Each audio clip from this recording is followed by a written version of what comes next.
Hey guys, it's Adrian, the Pageant Shrink here. I want to talk to you today.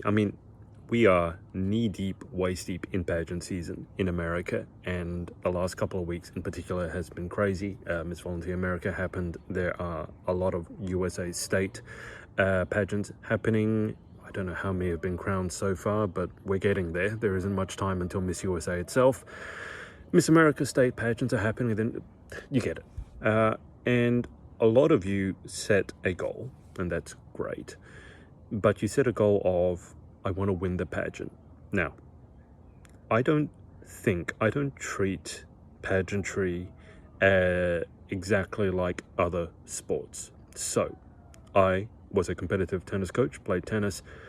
I think when it comes to setting your goals on winning a big tennis tournament or any other competitive sport, let's say, like at the Olympics, could be rowing, could be gymnastics, could be basketball, could be football, got the World Cup going on, whatever it is. One of the big differences between pageantry and most other sports, pageantry is hugely subjective. And not only that, very often, still to this day, you don't get scores. Now, I don't like that, and I'm hoping sooner rather than later the industry moves towards everyone getting scores and feedback so that you can improve. Yes, the scoring is still subjective, but at least you could improve. And given that, I get worried when you guys come to me and say, my goal is to win a pageant.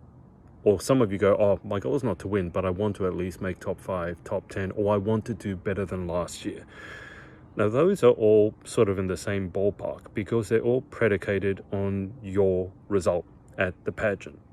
And that is out of your control because it's so subjective. It's not like tennis. Tennis, I hit the ball in one more time than you do. If I hit it within the lines over the net, I get the point. It doesn't matter whether it looked pretty or how I was dressed. I win the point. Pageantry is not like that.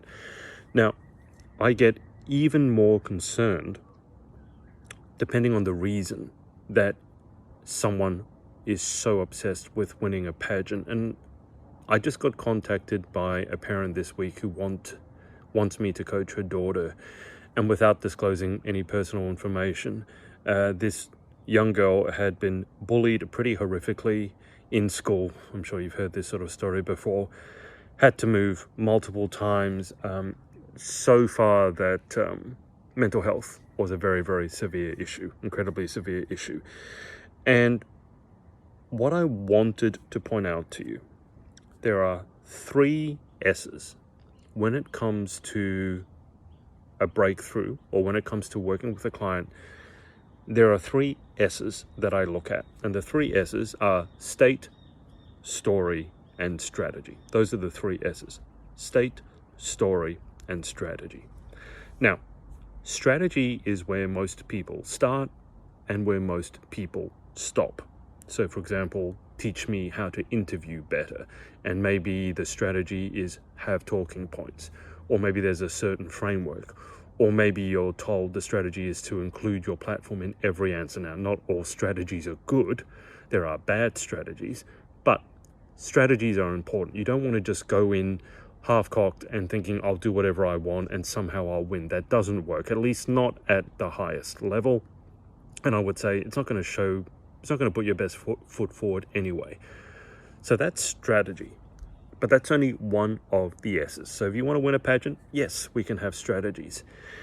Another big one is state, your emotional state. So before you get on stage, for example, or before you walk in the interview room, are you anxious and nervous, or are you confident?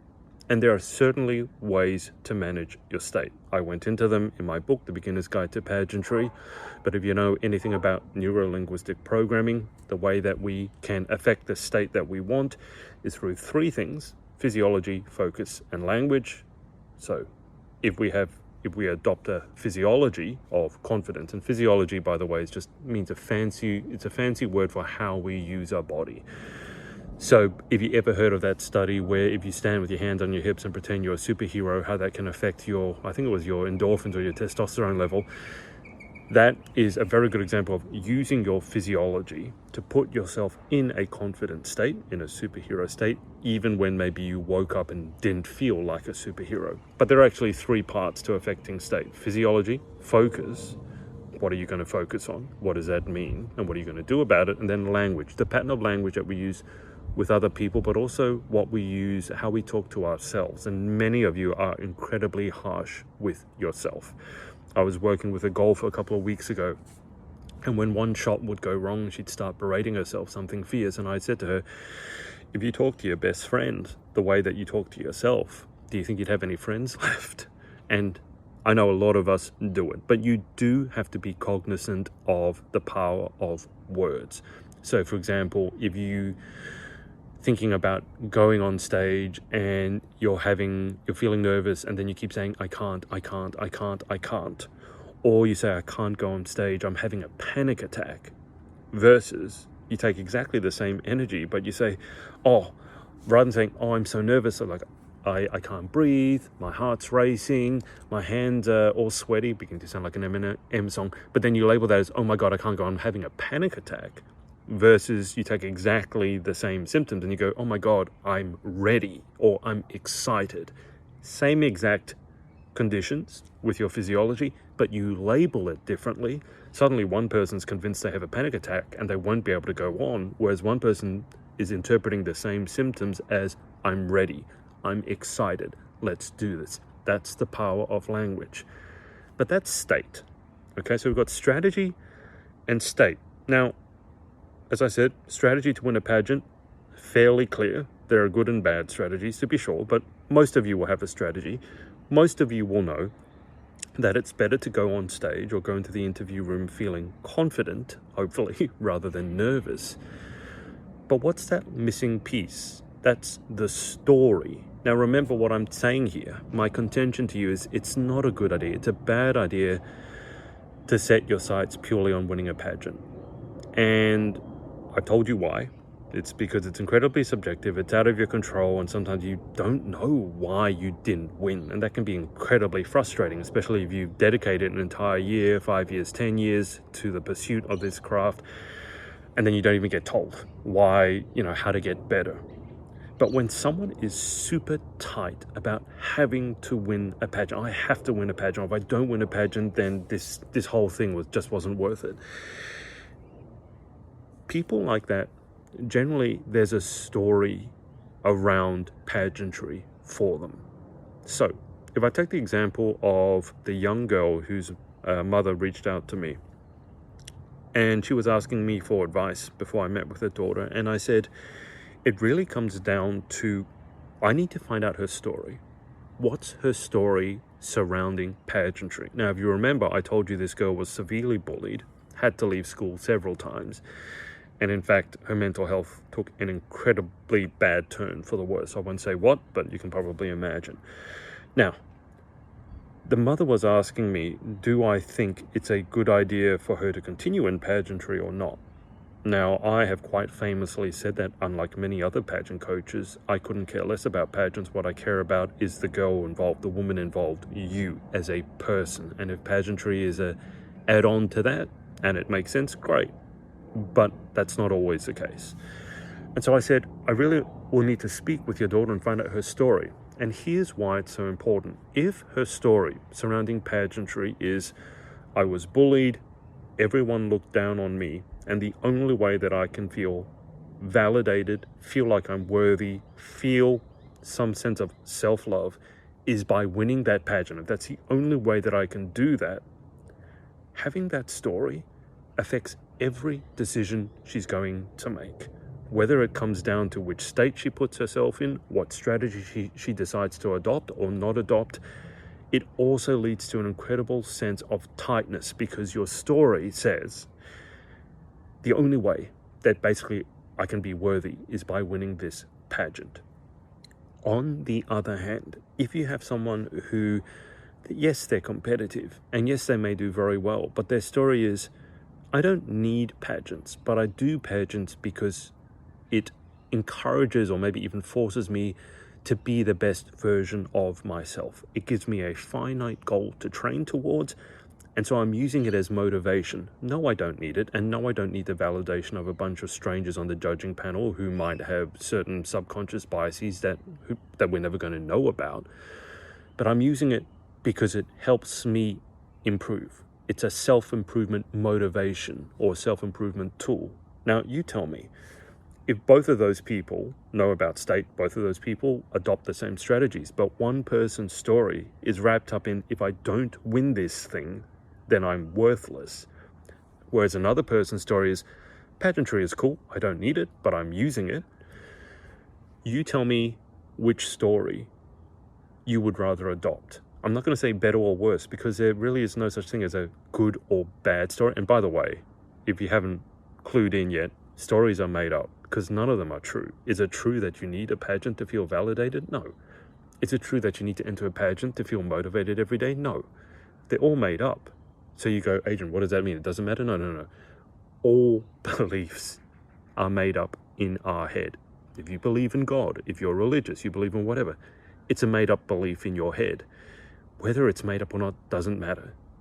What matters is the fact that it controls you. It controls you down to the very DNA, what you do every day, what the decisions you make, what you're going to eat, what time you're going to wake up, who you're going to see, who you're going to be friends with, how you're going to be with other people. And story really is this underlying blueprint for the day-to-day how you live your life. State in the moment, like if I'm in a good mood, I'll probably react positively.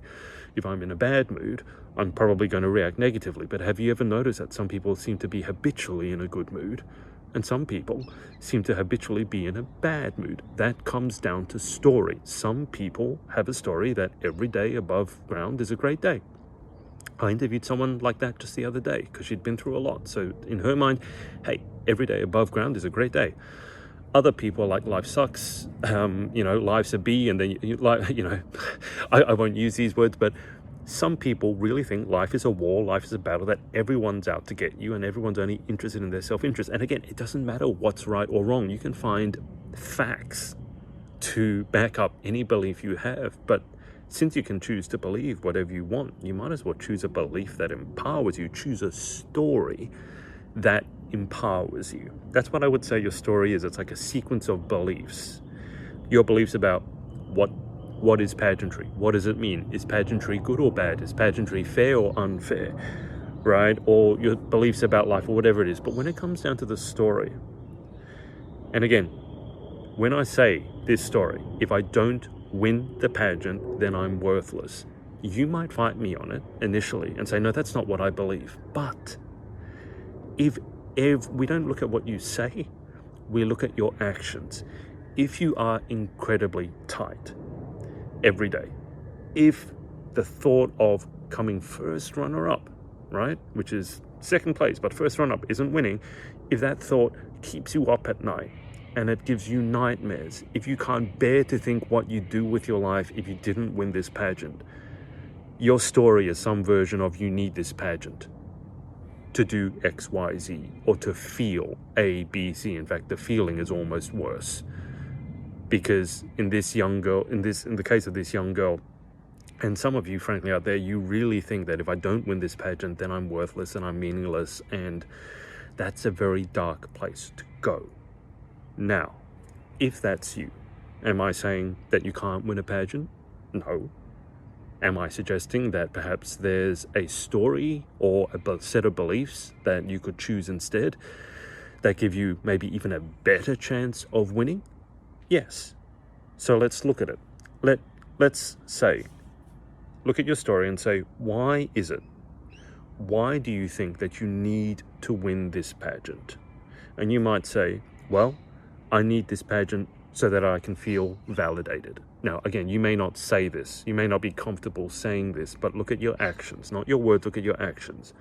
And if you're honest with yourself, you don't need to tell me, you don't need to tell anyone, but if you're honest and you go, I need this pageant to feel good about myself. I need to win this pageant so I feel like I belong. I have some sense of purpose. Well, let me ask you this. Is there anything else on God's green earth that could give you that same sense of validation? Anything. Maybe you could go out on the street and smile to a complete stranger for no reason and make them feel good. Maybe you could volunteer at the soup kitchen or the homeless shelter and see people who have it 100 times worse than you've ever had on your worst day. I'm speaking in generalizations, but perspective is a great thing, right? You might think, oh my God, I want a pageant, it's so terrible. But then you look at someone who has no food, no family, no home, no shelter. It gives you perspective in a way that someone telling you to turn that frown upside down simply isn't going to do. Just go ahead and get some perspective. So I want you to question this story, because I already said it's not true. If you begin to question a story that's not empowering you, you're then giving yourself the opportunity to change it. That's why I want you to question it. So is it really true? Let's say you come to me, or I ask you, why do you need to win this pageant? Oh, well, I need to win this pageant to expand my platform. I need to win this pageant so that I can make the impact that I want to make, so I can open doors that otherwise would remain closed. Okay, great. Those are great goals, but same question.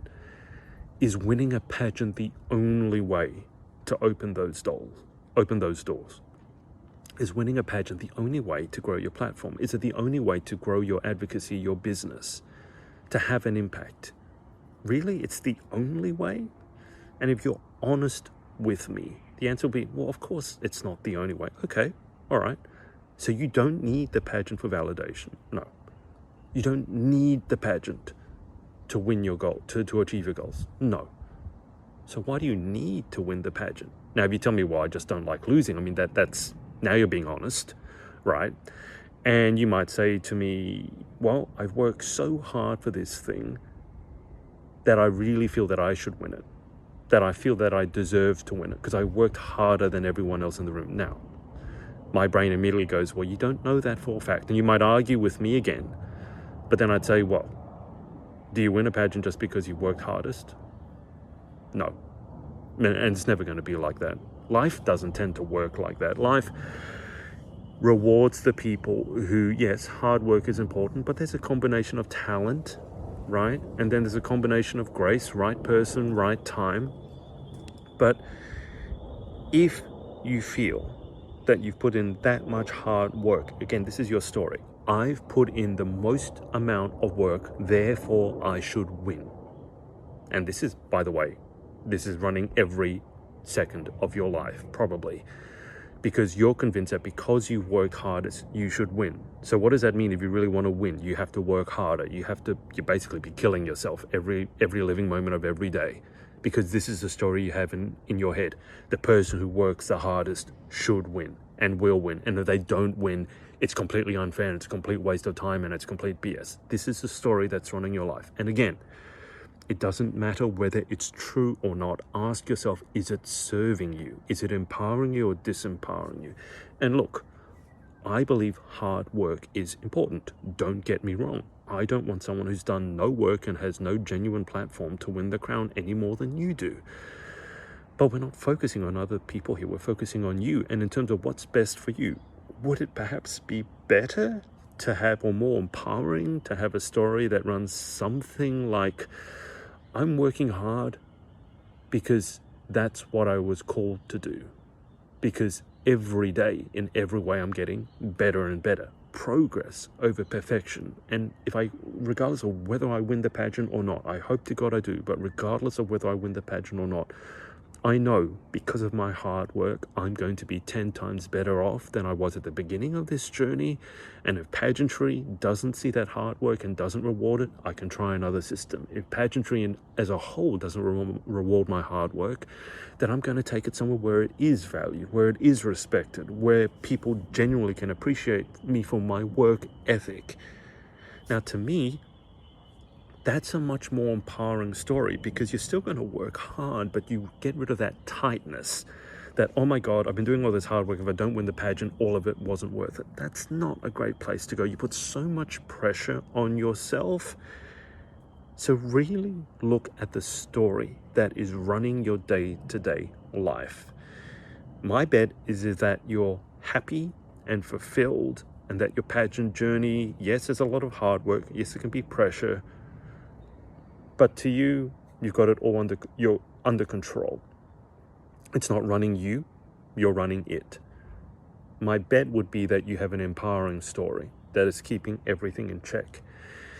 If you have massive highs and massive lows, if you're freaking out every 5 minutes, if, the dress doesn't come in and it's like the end of the world, or you give one bad interview answer, right? Or you don't have 6 abs on all of your 6 abs, right?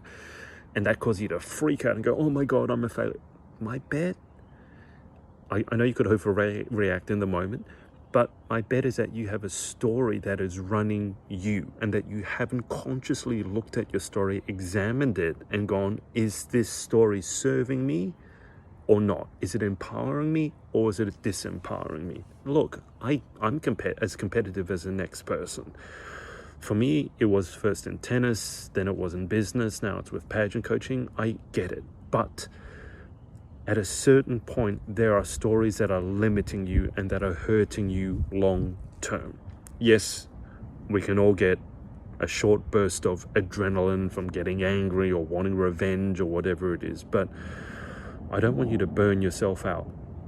And my genuine belief is that if you really want to make this pageant thing happen, then you want to commit to the long run, not the short term, the long run, the long haul. You might be in this for a year, 2 years, 5 years, 10 years, and guess what? You may not ever win that crown that you were looking for, but I want you to walk away really going, it was worth it.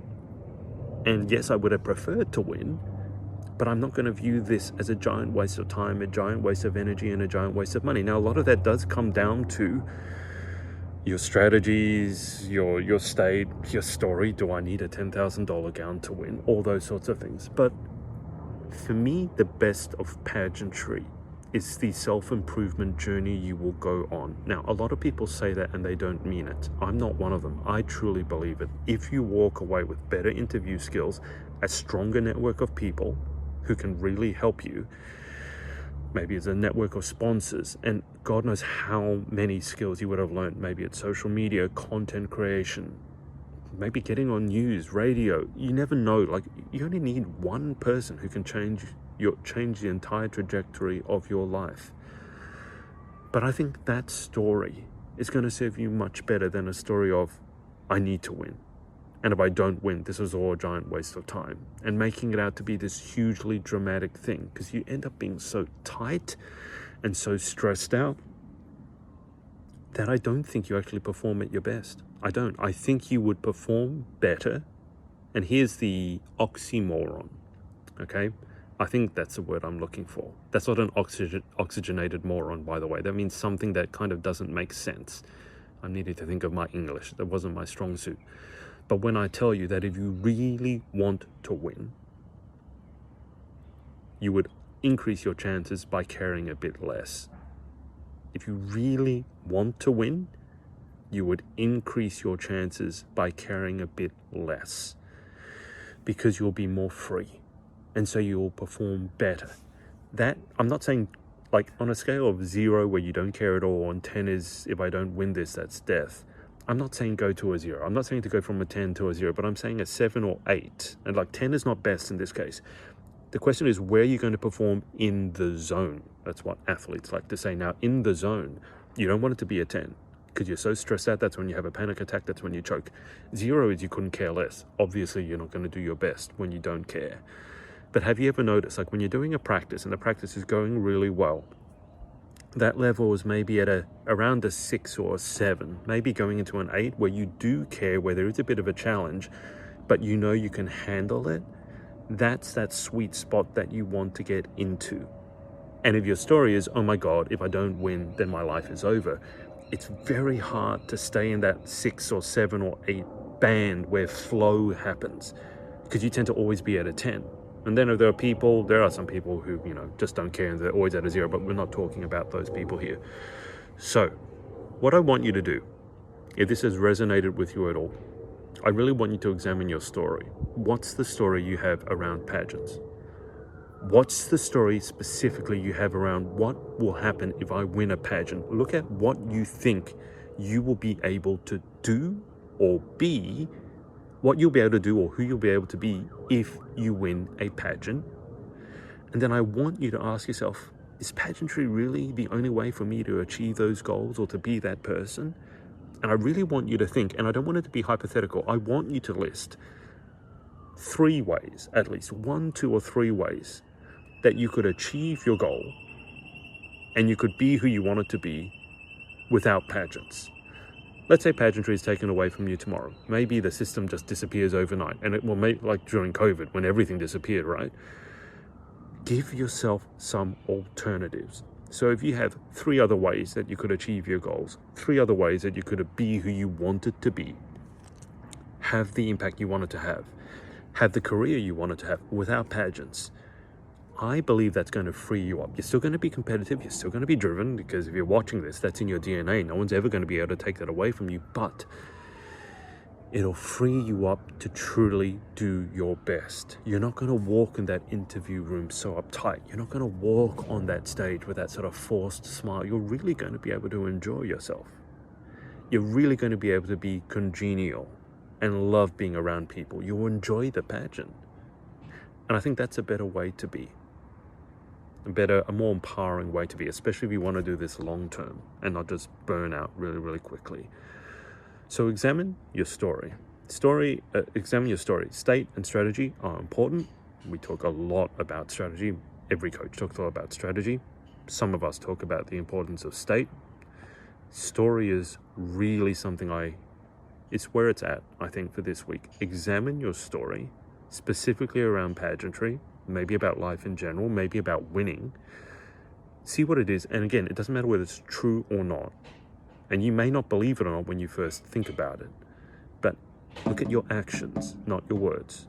Your repeated actions over time speak louder than words. And if you don't like the story, if you know it's not empowering you, question it, change it, and do me a favor and write it down somewhere, or put it in your notes app so you don't forget it, because you're going to need to see this consistently every day to truly begin changing it in your subconscious. That's where that repetition comes in. Like every day and everywhere, I'm getting better and better, and putting something like that on your lock screen or on your vanity mirror as a little post-it note so you can see it every day. That's how you recondition your subconscious. So give it a go. Change your story, change your life. Let me know any questions.